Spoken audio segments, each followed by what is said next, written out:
दोस्तों यह कहानी सच्ची घटना पर आधारित है और यह मूवी रिसेंटली रिलीज हुई है। यह कहानी एक ऐसी इंडियन लड़की की है जिसे धोखे से पाकिस्तान ले गया था और उसे वहां जबरदस्ती शादी के बंधन में बांध दिया जाता है। और वहां उस लड़की के साथ क्या कुछ हुआ और क्या वो लड़की वापस अपने देश आ पाई, आइए जानते हैं इस कहानी में। कहानी की शुरुआत पाकिस्तान से होता है, जहाँ हम कुछ लोगों को देखते हैं वो अपने बच्चे को शूट करना सिखा रहे थे। और फिर हमें उज्मा नाम की लड़की को दिखाया जाता है जो दो आदमियों के साथ पाकिस्तान में बसी इंडियन एम्बेसी जा रही थी। उज्मा बहुत डरी हुई थी और उसके साथ में एक कादिर नाम का आदमी था जो उज्मा का हस्बैंड है। वो उज्मा से कह रहा था कि इंडियन एम्बेसी में जो भी उसका काम है वो जल्दी से जल्दी उसे खत्म कर दे। और फिर वह लोग इंडियन एम्बेसी जाते हैं और फिर उन लोगों की चेकिंग की जाती है। जब वो लोग अंदर चले जाते हैं तो कादिर और उसका दोस्त समोसा खाने के लिए एम्बेसी से बाहर जाते हैं। तो उज्मा मौका का फायदा उठाकर वहाँ के एक ऑफिसर के पास जाती है और उज्मा उस ऑफिसर से बताती है कि वह एक इंडियन है, उसे यहाँ पर जबरदस्ती रखा गया है। उज्मा उससे हेल्प मांग रही थी कि उसे बचा लिया जाए। उसकी यह बात सुनकर ऑफिसर आयुष भी उस पर यकीन नहीं करता।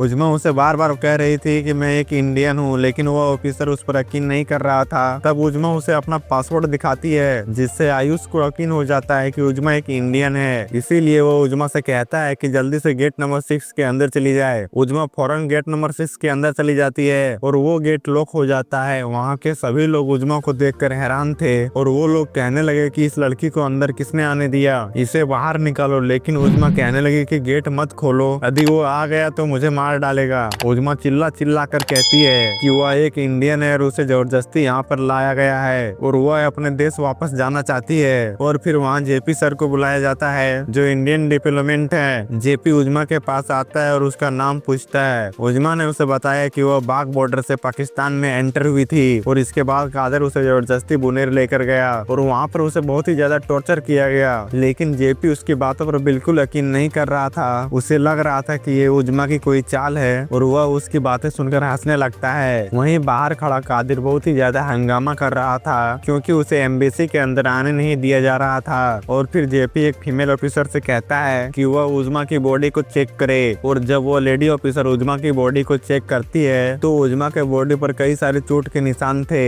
लेकिन जेपी यह बात सुनकर भी उज्मा पर यकीन नहीं कर रहा था और कहने लगा कि चोट खुद भी लगाए जा सकते हैं, क्या पता उसने अपने आप को चोट पहुंचाई हो। लेकिन उज्मा जेपी के पैर पकड़कर उससे रिक्वेस्ट करने लग जाती है कि उसे यहाँ से बाहर ना भेजा जाए। यदि मैं यहाँ से बाहर गया तो वो लोग मुझे जान से मार देंगे। और उज्मा उससे कहता है कि उसके हाथों से मरने से अच्छा है कि मैं खुद को खत्म कर लूं। और जेपी ये सब बातें सुनने के बाद उसे सेफ जगह पर रखवा देता है। और जब कादिर को उज्मा से मिलने नहीं दिया जा रहा था इसीलिए वो अपने कंप्लेन लिखाने थाने जाता है और वह बताता है कि इंडियन एम्बेसी वाले मुझे अपनी पत्नी से मिलने नहीं दे रहा है और उन लोगों ने मेरी पत्नी को अंदर रख लिया है। और देखते ही देखते यह खबर सही जगह फैल जाती है और खबर ये था कि इंडियन एम्बेसी वाले लोग उज्मा को जबरदस्ती वहाँ पर रख लिया है। और फिर जेपी को इंडिया के एक मिनिस्टर सुषमा जी का फोन आता है। वो जेपी से उज्मा के बारे में पूछती है। जेपी ने बताया कि उज्मा के पास से इंडिया का असली पासवर्ड मिला है और उसके बॉडी पे चोट का निशान है। और वह यह भी बता रही थी कि उसे बहुत ही ज्यादा टॉर्चर किया गया है और उज्मा इंडिया वापस आना चाहती है। इस पर सुषमा जी कहती है कि वह एक इंडियन लड़की है तो उसे इंडिया आने से कोई नहीं रोक पाएगा, लेकिन तब तक उसे उज्मा का ख्याल रखना होगा।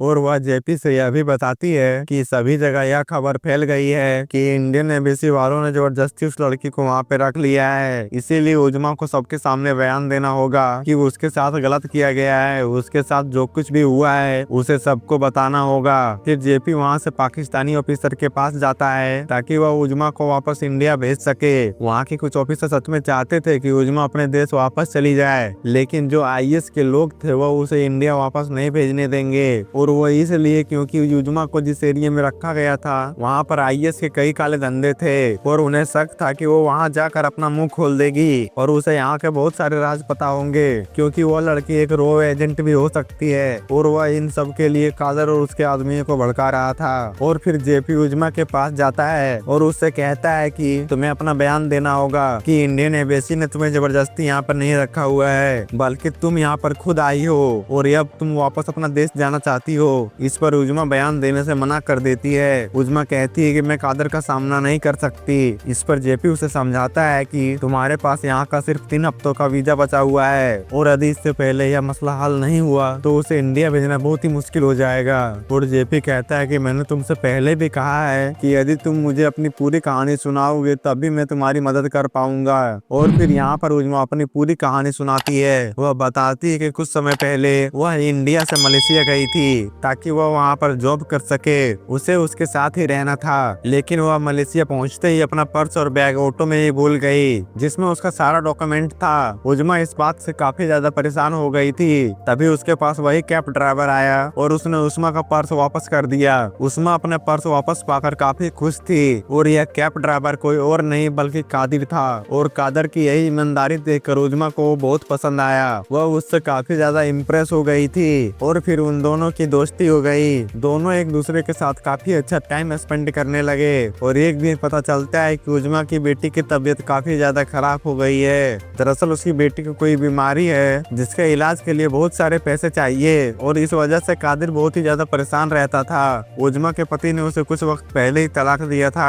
उजमा उदास बैठी हुई थी, तभी उसके पास कादिर आता है और वह उसे बताती है कि उसकी बेटी की तबीयत खराब है। और कादिर ने बताया कि उसकी बेटी का इलाज पाकिस्तान में बहुत ही कम पैसों में हो जाएगा। इस बीमारी का वहाँ पर बहुत ही अच्छा इलाज है। और कादिर ने कहा कि हमारी नूर बहुत ही जल्दी ठीक हो जाएगी। उजमा को इसकी यह बात अच्छी लगी, क्योंकि जब उसने नूर को अपनी बेटी कहा उसे लगने लगा कि कादर उससे बहुत ही प्यार करता है। इसीलिए उजमा ने वैसा ही किया जैसा कादर ने उसे बताया। कादिर ने उससे कहा कि पाकिस्तान के लिए वीजा अप्लाई करे और वीजा अप्लाई करने का यह कारण लिखो कि पाकिस्तान में उसके कई रिश्तेदार है जिससे वह मिलने जा रही है। उजमा ने भी वैसा ही किया और कुछ ही दिनों में वीजा मिल गया और फिर उजमा पाकिस्तान चली जाती है। और फिर कादिर का दोस्त उसे पिकअप करने के लिए आए। उजमा कादिर को देखकर बहुत खुश थी, लेकिन कादिर यह बहुत बदला हुआ लग रहा था। वह जैसे मलेशिया में था या वो ऐसा बिल्कुल नहीं है। कादिर ने उससे कहा कि हम पहाड़ी के रास्ते से जाएंगे और उजमा से पूछा कि उसे उल्टी तो नहीं आएगी। इस पर उजमा ने बताया कि हाँ आ सकती है। इसीलिए कादिर ने उसे एक दवाई दी। वो दवाई खाने के बाद अजीब सा फील होने लगा। जब वह कादिर के घर पहुंची तब भी वो ठीक तरह से होश में नहीं थी, लेकिन जब उस्मा घर पहुंची तो उसने देखा कि कादिर पहले से ही शादीशुदा था और कादिर ने एक नहीं बल्कि कई सारी शादियां की हुई थी और उसके बहुत सारे बच्चे भी थे। और यह सब देखकर उजमा बहुत ही ज्यादा गुस्से में आ जाती है। उजमा कादिर से सवाल पे सवाल की जा रही थी कि वह यहाँ पर उसे जबरदस्ती क्यों लेकर आया है, उसने उसके साथ धोखा क्यों किया, मेरी बेटी का इलाज का बहाना कर तूने मुझे यहाँ पर क्यों बुलाया है। और इसके बाद कादिर और उसके साथियों ने उसे बांध दिया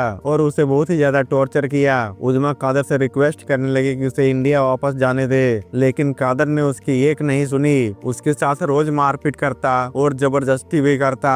और फिर उजमा उस अंधेरे कमरे में रहने लगी। अगली सुबह जब वो बाहर देखती है तो उसकी बोलियां लग रही थी। उसे एक आदमी खरीदने के लिए आता है, लेकिन वह उजमा की ज्यादा उम्र देखकर उसे खरीदता नहीं है। और वहाँ पर कई सारी लड़कियों को ऐसे ही लाया जाता था। उसके भी इसी तरह सौदे किए जाते थे, लड़कियों को इसी तरह खरीदते बेचते थे। और फिर एक दिन उजमा वहाँ से भागने की कोशिश भी करती है, लेकिन वहाँ की एक औरत ने उसे बताया कि वह कितना भी दूर भागने की कोशिश कर ले वह भाग नहीं सकती। दरअसल वो एरिया काफी वीरान था और दूर दूर तक कोई रोड भी नहीं था ताकि कोई किसी से मदद न मांग सके। यहाँ के बच्चों के पास भी गन थी। उजमा उस औरत से रिक्वेस्ट करती है कि उसे बस एक कॉल करने दे। इसके बाद वह औरत उसे अपना फोन देती है। उजमा अपनी दोस्त शाहीन को कॉल करती है और वह उसके हस्बैंड को सारी सच्चाई बताती है कि वह किस तरह दूसरे मुल्क जाकर वहाँ पर फंस गई है। और फिर उसने उजमा को कुछ करने के लिए कहा। उजमा ने वैसा ही किया जैसे उसके फ्रेंड के हस्बैंड ने बताया। और यहाँ कादर ने भी अपना प्लान बना लिया था। उसने कहा कि वह उजमा से शादी करना चाहता है, लेकिन उजमा उसके लिए मना कर देती है। लेकिन यह सुनने के बाद कादिर काफी गुस्से में आ जाता है और उसे बहुत ही ज्यादा मारता पीटता है और फिर जबरदस्ती उससे निकाह कर लेता है। और फिर शादी के बाद उजमा कादर से बहुत ही अच्छे से बिहेव करने लगता है। वो उससे कहने लगी कि यदि उसने उससे शादी कर ली है तो हमें फ्यूचर के बारे में भी सोचना चाहिए। वो कहती है कि हमारे यहाँ एक रस्म है जिसमें शादी के बाद लड़कों को पैसे दिए जाते हैं। और यह सुनकर कादर सोचने लग जाता है कि आखिर उसे कितना पैसा मिलेगा।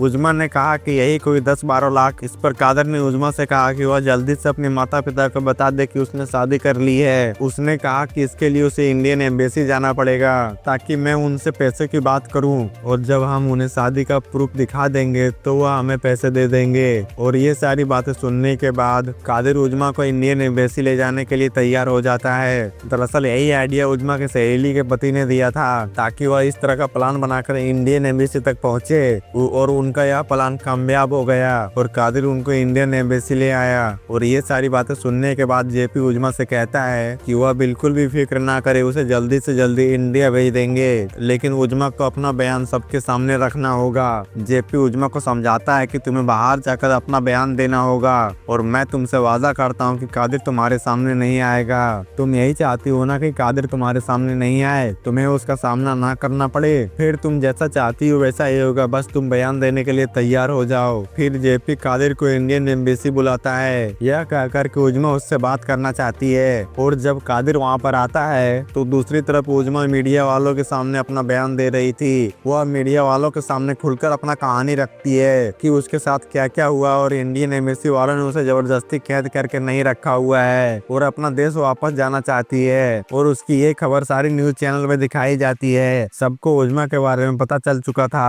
कि आखिर उसके साथ क्या कुछ हुआ और काफी सारे लोग उजमा के सपोर्ट में सड़क पे उतर आते हैं और वो लोग चाहते थे कि उजमा अपने मुल्क वापस चली जाए। लेकिन कुछ तालिबानी कादिर को भड़काता है कि वो कोर्ट में इंडियन एम्बेसी के खिलाफ कंप्लेन करे। उन लोगों ने उसकी पत्नी को जबरदस्ती वहाँ पर रखा है। फिर यह बात जेपी को पता चलती है। जेपी अपने लॉयर को कॉल करता है और वह उसे उसका हाल बताता है कि कादिर से पहले ही उसके ऊपर केस फाइल करे, उन्हें कैदर के ऊपर केस फाइल करना होगा। फिर वह वैसा ही करता है। अब यह केस हाई कोर्ट में पहुंच चुका था और अब केस सुनाई का दिन भी आ जाता है। कादिर का वकील यह कोशिश में लगा हुआ था कि उजमा किसी भी तरह इंडिया वापस न जा सके। उजमा का लॉयर बताता है कि उजमा को यहाँ जबरदस्ती रखा गया है और वह अपना मुल्क वापस जाना चाहती है, इसीलिए उसे उसका मुल्क वापस जाने दिया जाए। इस पर कादिर का वकील कहता है कि कादिर और उजमा शादीशुदा है और उनके घर के मामले को किसी और को हल नहीं करनी चाहिए, बल्कि यह मामला उन्हें खुद ही हल करना चाहिए और एक साल उन्हें साथ में रहकर इस समस्या का हल करना चाहिए। शायद उसके बीच कुछ ठीक हो जाए। आखिर में वह दोनों पति पत्नी है। इस पर जज कहते हैं कि उजमा को यहाँ पर आकर बयान देना होगा,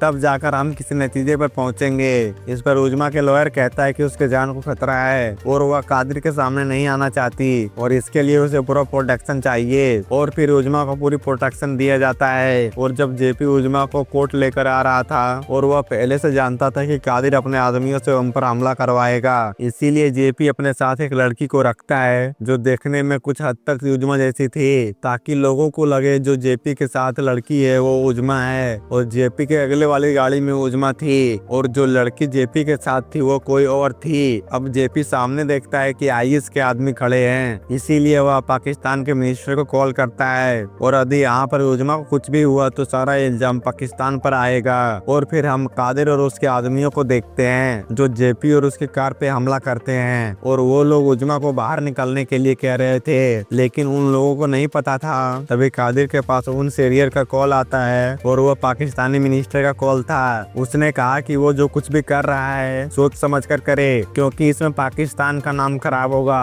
और कादिर को उजमा और जेपी को वहाँ से भेजना पड़ता है। और फिर जेपी उजमा को लेकर कोर्ट पहुँचता है और फिर उजमा कोर्ट में सबके सामने अपनी कहानी सुनाती है। जज कहते हैं कि ये मुद्दा इंडिया पाकिस्तान का नहीं है, बल्कि एक इंसानियत का मुद्दा है और किसी लड़की को इस तरह जबरदस्ती नहीं रखा जा सकता है और वह उसे इंडिया जाने का परमिशन दे देते हैं। कादिर ये सुनकर बहुत ही ज्यादा गुस्से में आ जाता है। वहीं उजमा और जेपी बहुत ही ज्यादा खुश थे। फिर वहाँ से उसे प्रोटेक्शन टीम भी दी जाती है। यहाँ पे जेपी को कुछ वक्त पहले की सीन याद आता है जिसमें उसे कुछ गोलियां लगी थी, इसीलिए वह अब चाहता है कि उजमा को इंडिया भेजने में उससे कोई गलती ना हो। और यह वह अगले दिन का इंतजार नहीं करना चाहता था और वह उजमा को लेकर एयरपोर्ट के लिए निकल जाता है। उसके साथ प्रोटेक्शन टीम भी थी, लेकिन तभी कादिर और उसके आदमी आ जाते हैं और अब जेपी खुद ही ड्राइव करने लग जाता है। लेकिन तभी और प्रोटेक्शन टीम आ जाती है और कादिर और उसके आदमियों का एक्सीडेंट हो जाता है और सही सलामत वो एयरपोर्ट पहुंच जाते हैं। और वहाँ उजमा से कई सारे सवाल किए जाते हैं कि जब तक हमें पूरी तरह तसल्ली नहीं हो जाती कि ये कोई इंडियन जासूस नहीं थी, तब तक हम इसे जाने नहीं देंगे। और फिर उजमा को सारे सवालों का जवाब देते ही और सही सलामत जेपी उजमा को लेकर इंडिया पहुंच जाता है। वहाँ पर उनका स्वागत करने के लिए सुषमा जी मौजूद थी और फिर हमें कुछ तस्वीरें दिखाई जाती है जिस लड़की के साथ यह घटना घटी थी और इसी के साथ यह कहानी खत्म हो जाती है। तो दोस्तों यह थी हमारी आज की कहानी आपको कैसी लगी कमेंट में जरूर बताएं और ऐसी और मूवी देखने के लिए चैनल को सब्सक्राइब कर लें। Thanks for watching.